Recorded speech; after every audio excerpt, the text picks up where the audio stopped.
और चलिए खबरों की शुरुआत इस वक्त की बड़ी खबर से करेंगे। डोडा से खबर आ रही है, जहां पर डोडा जिले के भलेसा में आग लगी है। 3 घरों में बताया जा रहा है कि यह आग लगी है। लाखों की संपत्ति जलकर खाक हो गई है। धड़की इलाके की एक घटना है। तो आपको बताते चले, तस्वीरें भी आप देख सकते हैं कि आग कितनी भयानक थी, जिसने 3 घरों को अपनी लपेट में ले लिया है। लाखों रुपयों की संपत्ति जलकर खाक हो गई है। धड़की इलाके की यह घटना बताई जा रही है।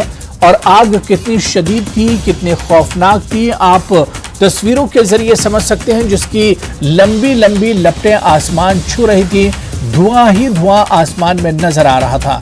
तो डोडा जिले के भलेसा से बड़ी खबर है, जहां 3 घरों में आग लगी है। लाखों की संपत्ति जलकर खाक हो गई है।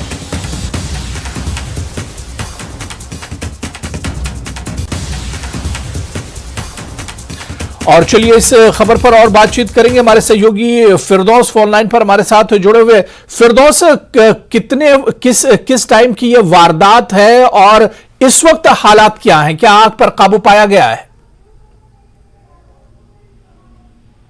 जी अबूर, देखिए, ये रात का लगभग 4 बजे के करीब ये हादसा जो है पेश आया। तो ये जो है बताया जाता है, जब पुलिस और लोकल्स वहां स्पॉट पे पहुंचे तो बड़ी कोशिशों के बाद उन्होंने आग को तो बुझा लिया, लेकिन ये लोग बहुत गरीब हैं। 3 फैमिलीज थी, ये छोटे छोटे कमरे थे उनको, जिनको रेजिडेंशियल हाउसेस बताया गया है। तो ये बहुत गरीब है। वो के चेयरमैन से अभी हमारी जब बात हुई तो उनका कहना है कि ये एरिया जो है 100% पॉपुलेशन एरिया है, लेकिन आज भी इस दौर में 21वीं सदी में भी हमारे साथ जो है बड़ा सोतली माँ का सलूक किया जा रहा है। जबकि पूरा इस बार डिजिटल इंडिया में हर घर में जो है जो गाड़ी जा रही है, रोड जा रहा है, तो हमें क्यों नहीं अगर रोड होता तो ये गरीब घर जो है ये सारे पाई जाते। और इनको बताया जाता है कि 10 दिन के बाद इनके 2 बेटों की शादी भी थी, और वो शादी के लिए उनने बहुत सारी ज्वेलरी लाई हुई थी, और वो सारी जो है जल के खाकिसर हो गई। तो उन्होंने एडमिनिस्ट्रेशन से भी अब बड़ी मौतबाना अपील की है कि इन लोगों को जो है रेड क्रॉस में जो है फर्स्ट एड दिया जाए, ताकि ये लोग जो है फिर, क्योंकि इनका कहना है, यहाँ के लोगों का कहना, खास करके चेयरमैन जो बीडीसी गुंदो भलेसा है, चौधरी हनीफ, उनका कहना है कि ये बिल्कुल ही बेयारो मददगार हो गए हैं। एडमिनिस्ट्रेशन से अपील किया है कि इनको फौरी जो है रिलीफ दिया जाए, ताकि ये जो अपना लाइवलीहुड है उसको फिर बरकरार रख सके। जी और बिल्कुल फिरदौस, क्या कोई इसमें जख्मी भी हुआ इस वारदात में? क्योंकि जो तस्वीरें आपने भेजी हैं, उन तस्वीरों को तो देखकर लगता है कि ये आग बहुत ज्यादा भयानक है, उसकी लपटें आसमान छू रही हैं। तो कोई जख्मी इसमें तो नहीं हुआ है? जी देखिए, अब हमारी जब वहाँ के लोकल से बात हुई तो फर्स्ट में जो है वहाँ लोकल ही जो आए, जिनने इस आग को बुझाने का काम किया, क्योंकि सराउंडिंग में लगभग 6 घर थे जो बिल्कुल ही जो उस आग की लपेट में आए हुए थे। लेकिन वहाँ के लोगों ने और जो इतनी बहादुरी का सबूत दिखाया कि जिसको जहां कहीं पानी मिला, कहीं गागर उठाई, कहीं जग उठाया, तो उस पानी को, उस आग को बुझाया। लेकिन उन 6 मकानों को, जो रिहायशी मकान आसपास में थे, उनको बचा लिया गया। लेकिन 3 ये छोटे छोटे कमरों में रह रहे थे, जो हम इनको कहेंगे कि ये रेजिडेंशियल हाउस ही थे 3 ही। तो ये 3 जो है, ये उसी टाइम जो है पुलिस भी पहुंची, फायर ब्रिगेड पहुंची वहां। लेकिन ये बहुत पहाड़ी एरिया है, क्योंकि ये 100% एसटी पॉपुलेशन है, और भलेसा के एक वाहिद एरिया है। बल्कि मैं अगर बात करूं तो इस एरिया में न्यूज 18 ने हजारों स्टोरियां की हैं। 100% एसटी पॉपुलेशन है ये एरिया, और यहाँ बताया गया है कि ये हिंदुस्तान का एक ऐसा एरिया है जहां सबसे ज्यादा डीफ एंड डाउन रहते हैं। और इसके आसपास में जो लोग थे वो डीफ एंड डाउन लोग रहा करते थे। लेकिन वहां लोकल्स ने बड़ी बहादुरी का सबूत दिखाते हुए जो है वो मतलब जो जिसमें आग लगी हुई थी मकान में, वो तो खाकिसर हो गया। लेकिन सराउंडिंग में जितने भी 6-7 मकान थे उनको बचा लिया गया है। यहाँ लोगों ने भी इंतजामिया से गुजारिश की है कि इस एरिया को जल्द अज जल्द कनेक्ट किया जाए, ताकि इन हादसा को रोकने के लिए जो है एडमिनिस्ट्रेशन भी जो है ग्राउंड जीरो पे जल्दी आ सकेगी, जिससे हमारे जो भी हादसा थे वो बच सके। क्योंकि बताया जाता है ये एक शॉर्ट सर्किट था, जिसकी वजह से जो है सारा मकान जो है, सारे जो 3 रेजिडेंशियल हाउसेज जो थे वो जलकर जो है खाकिसर हो गए। बिल्कुल फिरदौस, फिर तो जैसा कि आपने बताया कि काफ़ी ये गरीब लोग हैं जिनके घरों में आग लगी है, 3 घर पूरी तरह से जल गए और आग कितनी भयानक है ये तो हम देख ही रहे हैं। क्या इंतजामिया की तरफ से कोई बयान आया है? क्या किसी मुआवजे या का ऐलान किया गया है, किसी मदद का ऐलान किया गया है इसमें अभी तक? जी देखिए, हमारी एसडीएम गुंदो अरुण बडियाल से बात हुई। उनका कहना है कि पुलिस की टीमें जो है वो स्पॉट पे पहुंची है, रेवेन्यू की टीमें जो है स्पॉट पे पहुंची है। तो हम एसेस कर रहे हैं कि ये कितना डैमेज हो सकता है।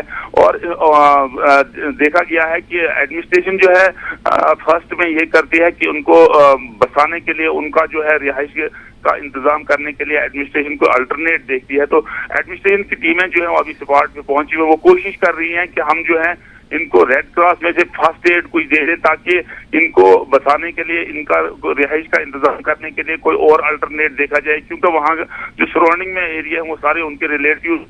तो उन्होंने कहा है कि हम उनको तब तक शेल्टर दे सकते हैं जब तक इंतजामिया इनके लिए कोई मुआवजे का या इनके लिए कोई रहने का इंतजाम करेगी। लेकिन वहाँ अभी जो है सूरत हाल ये है कि लोगों ने जो है बड़ी बहादुरी का मुजाहिरा करते हुए जो सराउंडिंग में मकान थे उनको बचाया है और इंतजामिया भी अभी सारी वहाँ पहुँच गई है। उसमें एसडीएम गुंदो, एसएचओ गुंदो और तहसीलदार गुंदो जो है वो स्पॉट पे पहुंचे हुए और उस डैमेज को जो है एसेस कर रहे हैं। बिल्कुल फिरदौस, एक बड़ा हादसा है। अब इसके बाद इंतजामिया की तरफ से किस तरह की मदद की जाती है देखना बहुत अहम होगा। बहुत बहुत शुक्रिया इस खबर पर तफसील से हमें जानकारी देने के लिए। चलिए आगे बढ़ेंगे। केंद्रीय मंत्री स्मृति ईरानी का उधमपुर दौरा, आज दौरे का दूसरा दिन है। जनसंपर्क कार्यक्रम के तहत लोगों से बातचीत करेंगी। उधमपुर के चिनैनी में लोगों से बातचीत करेंगी। केंद्र सरकार की योजनाओं से आवाम को अवगत कराएंगी। तो आपको बताते चलें कि केंद्रीय मंत्री स्मृति ईरानी का ये उधमपुर दौरा है, आज दौरे का दूसरा दिन है। जनसंपर्क कार्यक्रम के तहत लोगों से बातचीत करेंगी। उधमपुर के चिनानी में लोगों से बातचीत करेंगी और केंद्र सरकार की जो योजनाएं हैं उसके बारे में लोगों को बताएंगी। तस्वीरों में आप देख सकते हैं, जब कल स्मृति ईरानी पहुंची थी उधमपुर, उनका शानदार इस्तकबाल किया गया था। कई प्रोग्रामों में उन्होंने शिरकत की थी और इसके अलावा लोगों से केंद्र सरकार की योजनाओं के बारे में भी उन्होंने बताया था। तो 2 दिवसीय दौरा है केंद्र मंत्री स्मृति ईरानी का उधमपुर का, आज दौरे का दूसरा दिन है। जनसंपर्क कार्यक्रम के तहत तो लोगों से बातचीत करेंगी। उधमपुर के चिनैनी में लोगों से बातचीत करेंगी। केंद्र सरकार की योजनाओं से भी लोगों को अवगत कराएंगी। तो जनसंपर्क कार्यक्रम के तहत तो लोगों से एक मुलाकात भी होने वाली है। आज केंद्रीय मंत्री स्मृति ईरानी का दूसरा दिन है दौरे का। उधमपुर दौरे का यह दूसरा दिन है। 2 रोजा दौरा था, यानी आज दौरे का दूसरा और अहम आखिरी दिन है। आज उधमपुर के चिनैनी में लोगों से वो बातचीत भी करेंगी। केंद्र सरकार की जो योजनाएं हैं उसके बारे में लोगों को जानकारी दे रही हैं।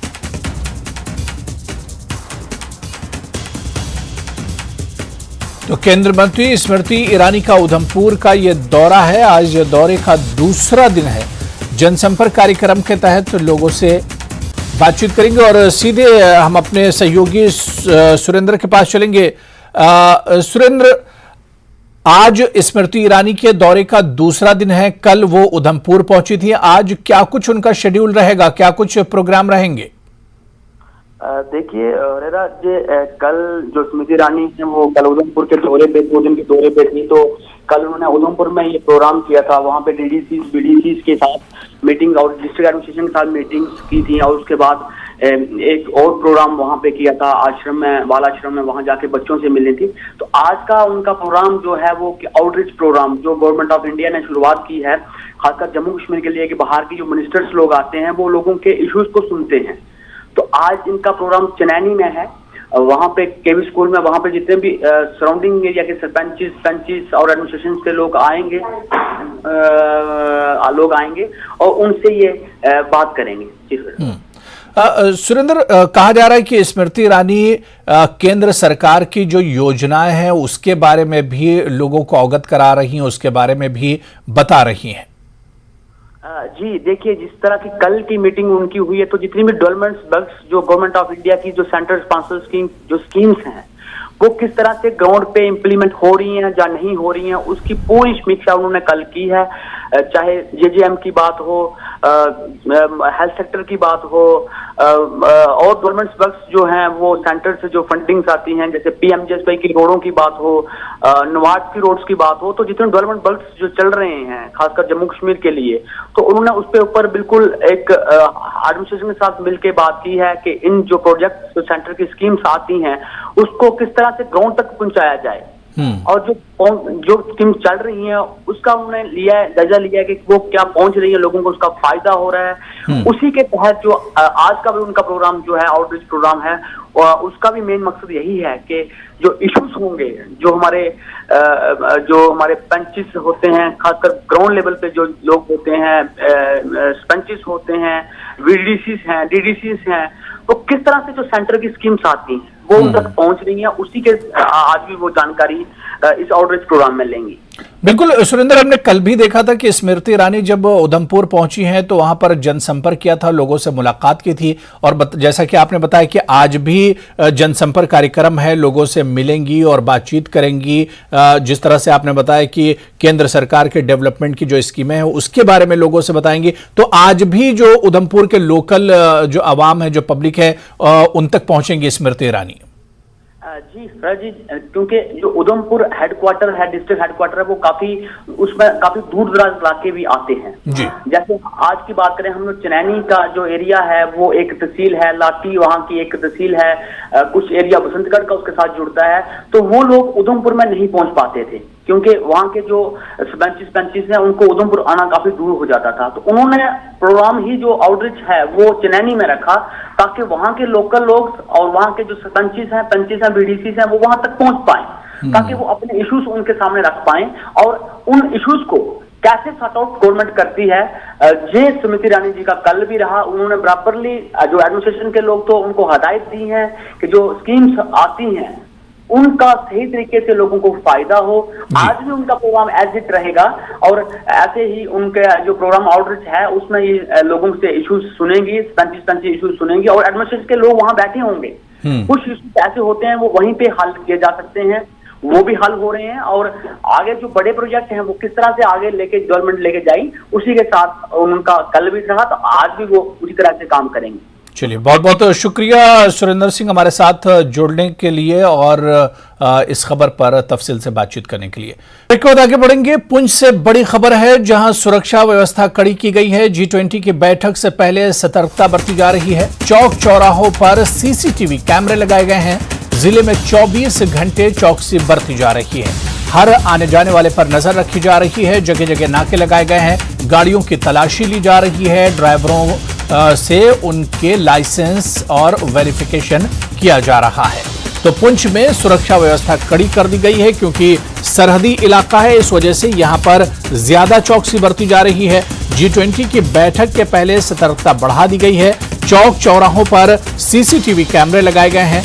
जिले में 24 घंटे चौकसी बरती जा रही है। हर आने जाने वाले पर नजर रखी जा रही है।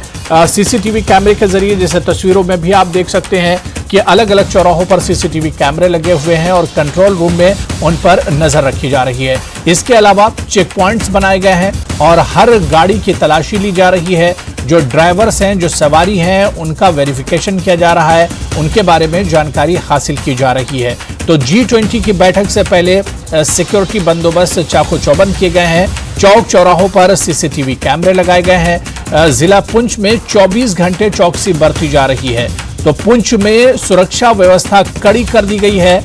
हर आने जाने वाले की तलाशी ली जा रही है, उस पर नजर रखी जा रही है क्योंकि बॉर्डर एरिया है। यहां से कई बार घुसपैठ की कोशिश भी पाकिस्तान की तरफ से की जाती है। पाकिस्तान कोई नापाक हरकत न करने पाए, इसी वजह से कोई कमी नहीं छोड़ी जा रही है। और G20 की बैठक से पहले सख्त सिक्योरिटी इंतजामात किए गए हैं।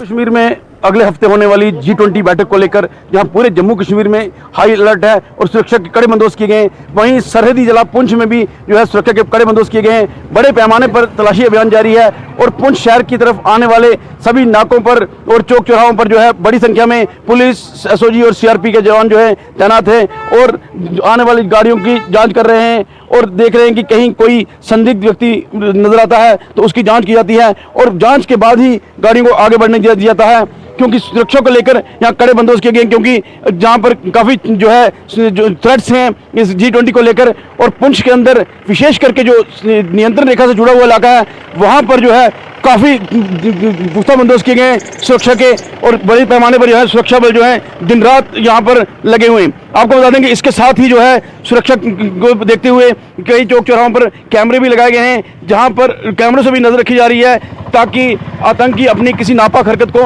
अंजाम ना दे सकें, क्योंकि आतंकियों की मंशा है कि G20 बैठक को जो है किसी न किसी तरह से डिस्टर्ब किया जाए, क्योंकि पाकिस्तान और पाकिस्तान प्रायोजित आतंकवाद और ISI की जानिब से ये कोशिश की जा रही है कि सुरक्षा व्यवस्था को जो है कहीं ना कहीं निशाना बनाया जाए और जो G20 बैठक है उससे पहले किसी न किसी प्रकार की गड़बड़ी फैलाई जाए। लेकिन पुंछ के अंदर सुरक्षा बल पूरी तरह चौकस हैं और आतंकियों की हर नापाक हरकत को नाकाम बनाने के लिए दिन रात लगे हुए हैं। कोई चौक चौराहा जो है ऐसा नहीं है जिसको जहाँ पर सुरक्षा बंदोबस्त ना हो और इसके साथ ही जो नियंत्रण रेखा से जुटे इलाके हैं वहाँ पर तलाशी अभियान और गश्त की जा रही है ताकि G20 बैठक के पहले और बाद में जो है यहाँ पर अमन चैन बना रहे। Munish Sharma, news network, Poonch. चलिए आगे बढ़ेंगे तो इस तरह से सिक्योरिटी सख्त कर दी गई है और वहीं श्रीनगर में होने वाले G20 समिट को सफल बनाना है। श्रीनगर में होने वाले समिट की चुनौतियां इसलिए बड़ी हैं क्योंकि देश के दुश्मन और पाकिस्तान जैसे मुल्क कई मोर्चों पर इसे नाकाम बनाने की साजिश रच रहे हैं, लेकिन एक भी साजिश कामयाब नहीं होगी क्योंकि अब श्रीनगर में उतर चुके हैं ब्लैक कैट और मार्कोस कमांडोज। देखिए रिपोर्ट।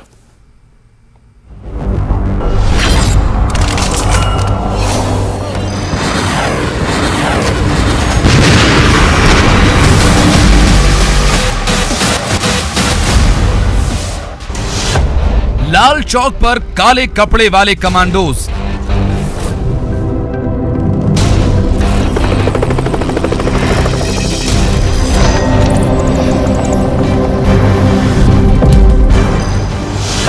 सुरक्षा के लिए NSG ने संभाला मोर्चा।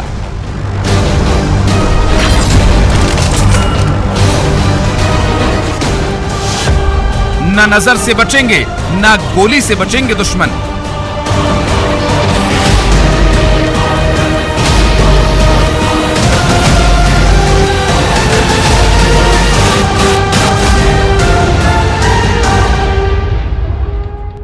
चीते सी फुर्ती, बाज सी नजर, अचूक निशाना, अदम्य साहस, दुश्मनों के काल, ताकत बेशुमार, जो नहीं जानते हार, हर पल खतरे से निपटने को रहते हैं तैयार। ये NSG यानी नेशनल सिक्योरिटी गार्ड्स के जवान हैं, जिन्होंने श्रीनगर में होने वाली G20 समिट को लेकर सुरक्षा की कमान संभाल ली है। NSG ने फिलहाल लाल चौक के इलाके में मोर्चा संभाला है, जहां गुरुवार सुबह इन ब्लैक कैट कमांडोज के बूट्स की आवाज गूंजी।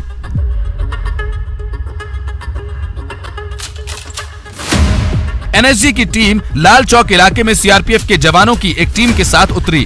चप्पे चप्पे का मुआयना करते हुए कमांडोज कई दुकानों में भी घुसे। लाल चौक और वहां मौजूद मार्केट की एंट्री और एग्जिट पॉइंट्स के बारे में जाना। वहां कुछ डाउट लगा, उसके बारे में CRPF की टीम ने जानकारी भी हासिल की, ताकि उसी हिसाब से सुरक्षा की रणनीति तैयार कर कमांडोज को अलग अलग पॉइंट्स पर तैनात किया जा सके। एक तरफ NSG की टीम ने लाल चौक पर मोर्चा संभाला तो दूसरी तरफ CRPF की टीम ने इलाके में सघन तलाशी अभियान छेड़ रखा है। हर आने जाने वाले पर नजर रखी जा रही है, वाहनों को रोक रोक कर तलाशी ली जा रही है। कार और स्कूटी की डिग्गी के अलावा लोगों के बैग्स भी चेक किए जा रहे हैं ताकि G20 समिट को लेकर किसी तरह की साजिश कामयाब न हो सके। आपको बता दें कि देश के दुश्मन श्रीनगर में G20 समिट से घबराए हुए हैं। श्रीनगर की धरती पर सम्मेलन से आतंकी भी बौखलाए हुए हैं। सूत्रों के मुताबिक पाकिस्तान समिट के खिलाफ साजिश रच रहा है। पाकिस्तान कई देशों को G20 समिट के बहिष्कार के लिए उकसा रहा है। पाकिस्तान सोशल मीडिया पर समिट के खिलाफ कैंपेन चला रहा है। सुरक्षा एजेंसीज को साजिश में शामिल 100 लोगों का पता चला है। साजिश रचने वाले अपने नापाक मंसूबों को अंजाम देने के लिए किसी भी हद तक जा सकते हैं, लेकिन श्रीनगर में NSG की तैनाती मात्र से ही दुश्मनों का कलेजा दहल गया होगा, क्योंकि NSG दुनिया की सबसे शक्तिशाली कमांडोज फोर्स में से एक है। कहते हैं NSG कमांडोज के लिए कुछ भी असंभव नहीं है, इसलिए NSG को नेवर गिव अप कहा जाता है। सेना और अर्धसैनिक बलों से चुने जाते हैं NSG के जवान, और NSG में चुने जाने के लिए जवानों का पहला फिजिकल और मेंटल टेस्ट होता है। सिलेक्शन के बाद जवानों को 90 दिनों की स्पेशल कड़ी ट्रेनिंग दी जाती है। ट्रेनिंग के दौरान 18 मिनट में 26 करतब करने होते हैं और 780 मीटर की बाधाओं को पार करना होता है। ट्रेनिंग इतनी मुश्किल होती है कि बीच में ही छोड़ देते हैं आधे जवान। NSG कमांडोज को एक गोली से एक जान लेने की ट्रेनिंग दी जाती है। आंख बंद करके अंधेरे में निशाना लगा सकते हैं NSG के जवान। जल, थल और हवा में भी ऑपरेशन को अंजाम दे सकते हैं NSG के जवान। इजराइल मेड अत्याधुनिक हथियारों से लैस होते हैं NSG के जवान।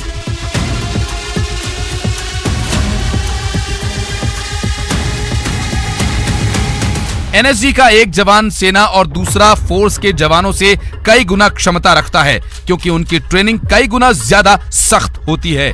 इसे ऐसे समझिए कि 90 दिनों की ट्रेनिंग के दौरान NSG जवानों को 50 से 62,000 राउंड गोली चलाकर फायर प्रैक्टिस करनी होती है, जबकि एक सामान्य सैनिक की पूरी जिंदगी में इतनी फायर प्रैक्टिस नहीं होती। जब ऐसे जवान श्रीनगर में G20 समिट की सुरक्षा के लिए तैनात हो तो हर साजिश खुद ब खुद दम तोड़ देगी। परवेज भट्ट, न्यूज़ 18, श्रीनगर।